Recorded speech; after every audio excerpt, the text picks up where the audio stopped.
Good morning everyone. और यहाँ से हम लोग प्रश्नावली 1.2 का क्वेश्चन नंबर 3 बनाने वाले हैं। क्वेश्चन कहता है कि आभास गुणनखंड विधि द्वारा निम्नलिखित पूर्णांकों के एलसीएम और एचसीएफ ज्ञात कीजिए।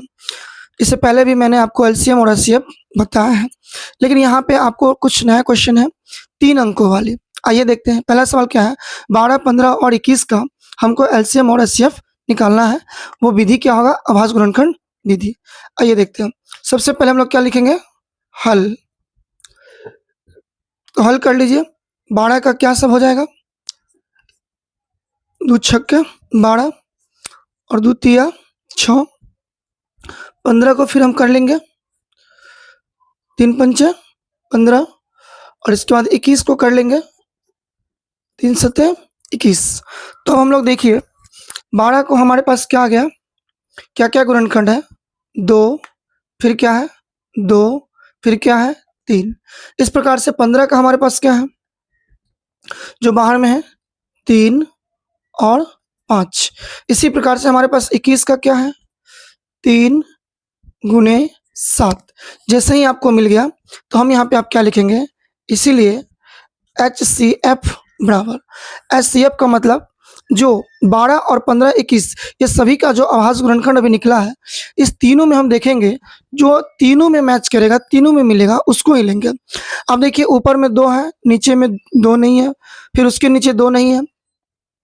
इसका मतलब आप आगे चेक करेंगे, 3 को देखिए 3 इसमें भी है, इसमें भी है और 21 में भी है। मतलब 3 जो है वो तीनों के आभास गुणनखंड में कॉमन है। तो इसका मतलब जो तीनों में मिलेगा तो हम उसको 1 ले लेंगे और यही हमारा क्या हो जाएगा, एचसीएफ का आंसर हो जाएगा। दूसरी बात है एलसीएम। एलसीएम भी हमको चाहिए। तो एलसीएम में क्या होता है कि जो मिलेगा उसको तो लेना ही है, जो नहीं मिलेगा उसको भी लिया जाता है। तो आप देखिए 12 के आभास गुणनखंड में क्या है, 2 है, लेकिन 15 और 21 में कोई नहीं है, 2 है ही नहीं, तो हम लोग दोनों 2 को ले लेंगे। तो 2 गुने 2। अब 3 देखिए, 3 जो है वो तीनों में मिलता है, 12 में भी, 15 में भी और 21 में भी। तो तीनों के बदले क्या करेंगे, 1 ठो ले लेंगे। और देखिए 15 में 5 है, लेकिन 12 में 5 नहीं था, 21 के आभास गुणनखंड में 5 नहीं था, तो नहीं वाले को भी ले लेंगे। फिर 21 में क्या छूट गया, 7। 7 21 में है लेकिन और सब में नहीं है, तो हम इसको भी ले लेंगे।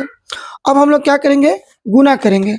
जैसे ही इसको हम लोग गुना करेंगे तो गुना करने पर आपको क्या रिजल्ट होगा, तो यहाँ आपका जैसे ही गुना कीजिएगा तो 2 दूना 4 तिया 12 12 60 और 60 सत्ते क्या होता है 420। तो इस प्रकार से ही आपका क्या हो जाएगा आंसर। तो हमने बताया आपको। आइए अब हम लोग दूसरा क्वेश्चन देखते हैं। दूसरा क्वेश्चन क्या है मेरे पास, दूसरा क्वेश्चन है 17, 23 और 29। इसको भी आभास गुणनखंड विधि से हल करना है। तो हम लोग क्या कीजिए, 17 को कर लीजिए, किससे कटेगा, तो 17 का पहाड़ा हम एक बार पढ़ेंगे तो 17 का ही 17। फिर ये 23 किससे कटेगा, किसी से नहीं कटेगा, तो 23 से कम 23। 29 को देख लीजिए, 29 किससे कटेगा, 29 से कम 29। यानी ये सभी हमारा आभास संख्या पहले से था और आभास संख्या किसी से नहीं कटता, केवल एक से और स्वयं से। तो अब देख लीजिए, लिखिएगा चूंकि 17 का क्या क्या गुणनखंड है, तो 17 गुने 1। 23 का क्या क्या है हमारे पास, 23 गुने 1। इसी प्रकार से हमारे पास 29 का क्या है, 29 गुने 1। अब हमको एचसीएफ चुनना है, तो इसीलिए एचसीएफ इक्वल टू जो तीनों में मिलता है। तो 17 में देखिए तीनों में कॉमन क्या है, 17 इसमें है तो 23 में नहीं है, 23 में 23 है तो और में 23 नहीं है, 29 में है तो और में 29 नहीं है। तो हम तीनों में देख रहे हैं कि एक कॉमन है, तो हमारा एचसीएफ हो जाएगा 1, जो तीनों में मिलेगा। और एलसीएम, एलसीएम जो नहीं मिलता है उसको भी लेते हैं। तो 17 ऊपर है और समय नहीं है, तो 17 को ले लीजिए। 23 को देखिए, 23 बीच में है लेकिन ऊपर नहीं है, दूसरे में नहीं है, तो हम क्या करेंगे 23 को भी ले लेंगे। 29 को भी ले लेंगे क्योंकि औरों में नहीं है। सब में एक एक मिला तो एक के बदले एक ले लेंगे इसका कॉमन को। अब 17 गुने 23 गुने 29 कीजिएगा तो आपका रिजल्ट कर लीजिएगा 11,339 आपको आएगा, जो ये आपका आंसर हो जाएगा। आइए दोस्तों अब हम तीसरे क्वेश्चन पे आते हैं। तीसरा क्वेश्चन हमारा है 8, 9 और 25।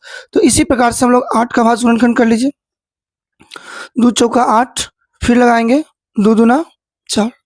9 को तोड़ लीजिए, किससे कटेगा 3 से, तो 3 तिया 9। 25 को भी हम लोग आवाज़ गुणनखंड कर लीजिए। 5 से कटेगा 5 25। अब हम लोग लिखेंगे, चूँकि 8 का क्या-क्या आ गया, तो 2 2 2 कितना 2 है 3। 2 गुने 2 गुने 2। 9 को देख लीजिए क्या लिखा हुआ, 3 गुने 3 जो बाहर में है। 25 को आवाज़ गुणनखंड क्या सब आया, 5 गुने 5। अब हम लोग लिखेंगे यहाँ पे HCF इक्वल टू, जो सभी में मिलेगा।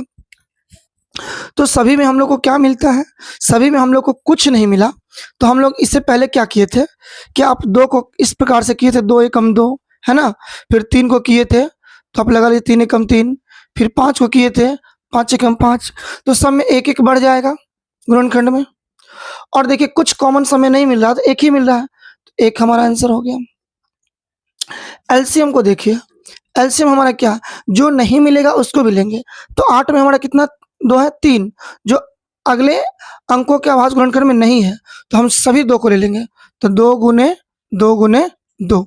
उसी प्रकार से 3 है 9 गुणनखंड में, तो दूसरे में नहीं है, तो दोनों 3 को ले लीजिए। उसी प्रकार से दोनों 5 को ले लीजिए, और तीनों में 1 है तो 1 आ जाएगा। अब जैसे ही हम इसको गुना करेंगे, तो आप गुना जैसे ही कीजिएगा तो आपको गुना करने पे आ जाएगा 1800, 1800। ये आपका आंसर हो जाएगा। धन्यवाद दोस्तों। और सॉरी, मैंने आपको ये बोर्ड देखा नहीं। नीचे में आपका जैसे गुना करेंगे तो आपको कितना आ जाएगा 1800, जो कि स्पेस की कमी हो गई थी। अब जैसे गुना कर लीजिएगा 1800 आ जाएगा। चलिए धन्यवाद फिर से।